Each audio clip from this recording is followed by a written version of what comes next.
आप सभी विद्यार्थियों का बहुत बहुत स्वागत है। आज की हमारी इस क्लास में हम बीएससी सेकंड सेम की unit aromatic compound lecture number 4 में है बच्चों। ठीक है। और आज हम जिस टॉपिक को डिस्कस करने वाले हैं वो है हमारा anti aromatic compound. Anti aromatic compound किसको कहते हैं प्यारे बच्चों? एंटी एरोमेटिक कंपाउंड वो होते हैं जो साइक्लिक होते हैं। ठीक है। तो मैं एक एग्जांपल ले लेता हूं। हमारे पास एक एंटी एरोमेटिक कंपाउंड का देखेंगे। ये देखो हमारे पास ये एक कंपाउंड है। थोड़ा इसको और बेटर बना लेते हैं। इसकी लाइन ऐसे ही खींच लेते हैं। ठीक है। ओके। ये हमारे पास एक एंटी एरोमेटिक कंपाउंड है बच्चों। ठीक है। और ये देखो हम इसको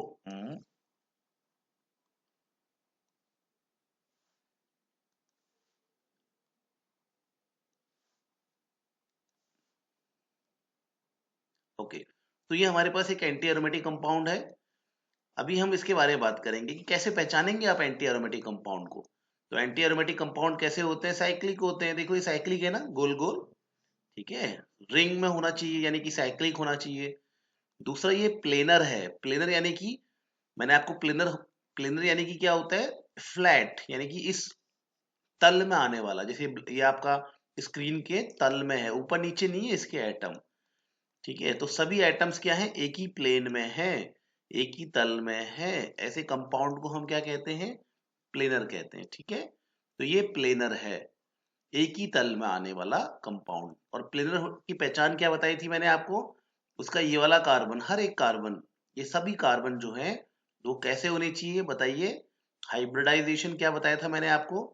मैंने बताया था कि इन सबका हाइब्रिडाइजेशन क्या होना चाहिए? sp2 होना चाहिए। ठीक है। तो sp2 क्यों है इनका हाइब्रिडाइजेशन? ये भी मैंने आपको पिछली क्लास में बताया था ना। तो अगर वो पिछली वीडियो में बता रखा है कि अगर कार्बन कोई एक पाई बॉन्ड बनाएगा तो उसका हाइब्रिडाइजेशन sp2 हो जाएगा। अगर ये कार्बन एक पाई बॉन्ड बना रहा है तो इसका हाइब्रिडाइजेशन भी क्या हो गया? sp2 हो गया। ठीक है। वैसे ही आप देखेंगे तो ये वाला कार्बन भी एक पाई बॉन्ड बना रहा है ना, ये देखो। तो इसका हाइब्रिडाइजेशन भी क्या हो गया? sp2। ये कार्बन भी एक पाई बॉन्ड बना रहा है ना, इसका भी हाइब्रिडाइजेशन क्या हो गया? sp2। तो अगर आपके सभी कार्बन के हाइब्रिडाइजेशन क्या हो गए? sp2 हो गए, तो यानी कि वो मॉलिक्यूल कैसा हो गया? प्लेनर हो गया। ठीक है। तो ठीक है, ये साइक्लिक है, ये प्लेनर है। और इसमें कंजुगेशन भी होना चाहिए। कंजुगेशन मैंने आपको ऐसे बताया था कि अगर डबल बॉन्ड है, डबल बॉन्ड से आगे वाले एटम्स के बीच में भी डबल बॉन्ड है, तो इसको हम कहते हैं कंजुगेशन। कंजुगेशन यानी कि पाई बॉन्ड की पोजीशन चेंज होगी, उसको कंजुगेशन कहते हैं। पाई इलेक्ट्रॉन का डीलोकलाइजेशन होगा। यानी कि डीलोकलाइजेशन का मतलब होता है डीलोकलाइजेशन। बोलने की कोशिश करो, डीलोकलाइजेशन यानी कि पाई बॉन्ड अपनी जगह को बदलेंगे। इसको हम कंजुगेशन कहते हैं। और पाई बॉन्ड अपनी जगह को कब बदलते हैं? जब कौन कौन सी परिस्थितियां होती हैं? एक तो ये हो गई कि डबल बॉन्ड से आगे सिंगल बॉन्ड, फिर डबल बॉन्ड। यहां पर अगर आपको ऐसा देखने को मिलेगा तो वहां कंजुगेशन होगा। एक और मैंने आपको बताया था, डबल बॉन्ड से आगे वाले एटम पे पॉजिटिव चार्ज होना चाहिए।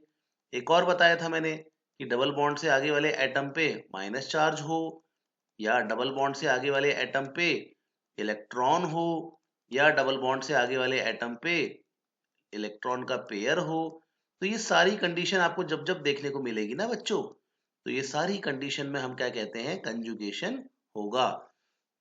तो ये सभी कंडीशन में क्या होता है प्यारे बच्चों? कंजुगेशन होता है।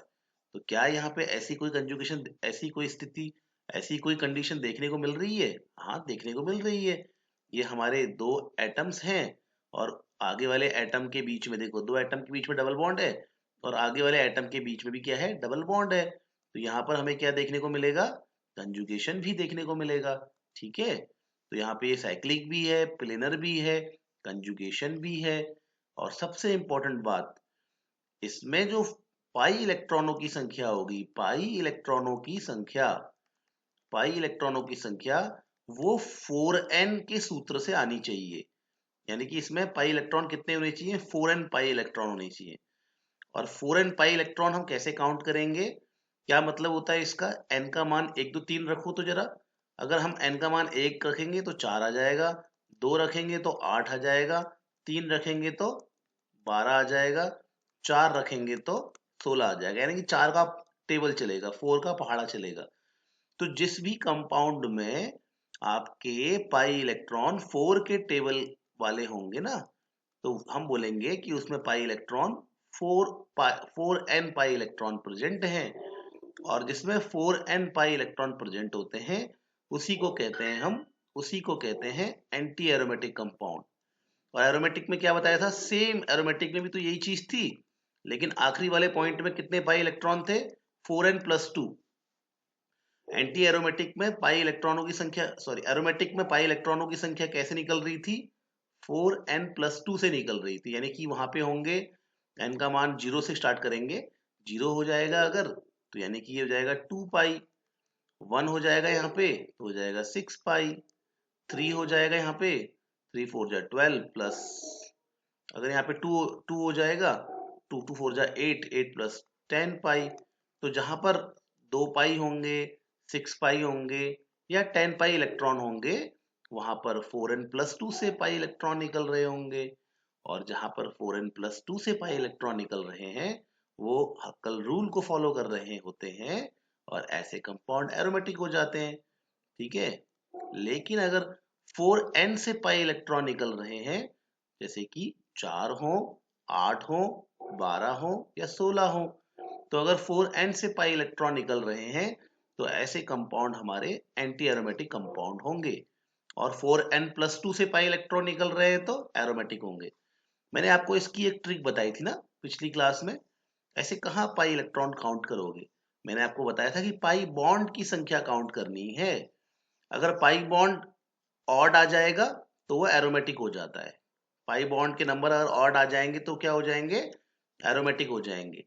और यहाँ पर आपने पाई बॉन्ड के नंबर अगर आप काउंट करोगे ना, तो यहाँ पे अगर आप पाई बॉन्ड के नंबर काउंट करोगे तो पाई बॉन्ड की संख्या, पाई इलेक्ट्रॉन की संख्या नहीं बोल रहा हूँ, पाई बॉन्ड की संख्या अगर इवन आ जाएगी, पाई बॉन्ड कितने आ जाएंगे? इवन, सम आ जाएंगे अगर, तब भी हम कहते हैं कि वो उसमें 4n पाई इलेक्ट्रॉन होंगे और वो एंटी एरोमेटिक होगा।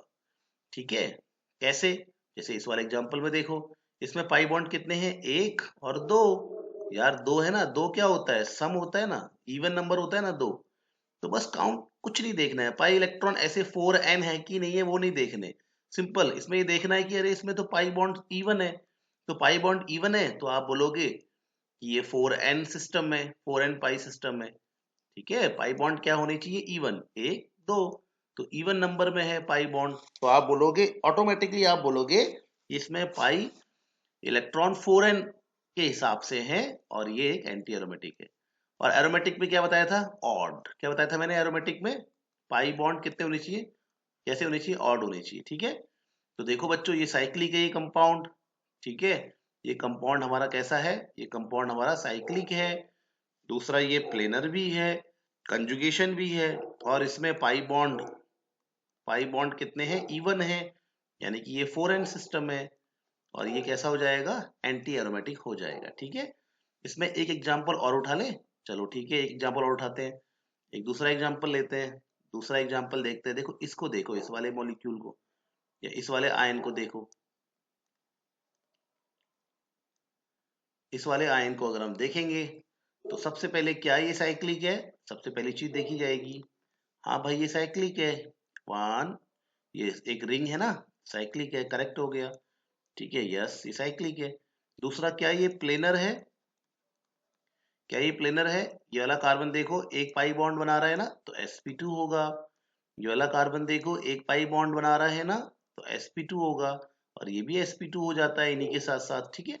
तो ये आपका वैसे भी 3 एटम का जो सिस्टम होता है ना, 3 एटम वो तो हमेशा ही चपटे होंगे, मतलब एक ही प्लेन में होंगे। ठीक है, एक फ्लैट होंगे। तो ये सभी के सब कैसे होते हैं? प्लेनर होते हैं। हाँ भाई प्लेनर है। थर्ड, क्या ये कंजुगेशन हो रहा है इसमें? ये भी तो देखना पड़ेगा ना। और कंजुगेशन के लिए क्या बताया मैंने? डबल बॉन्ड से आगे वाले एटम पे कोई ना कोई चार्ज होना चाहिए, चाहे माइनस हो, चाहे प्लस हो, चाहे इलेक्ट्रॉन हो, चाहे 2 इलेक्ट्रॉन हो। ओके, तो ये डबल बॉन्ड देखो ना, ये डबल बॉन्ड दिख रहा है आपको? ये देखो, ये डबल बॉन्ड दिख रहा है।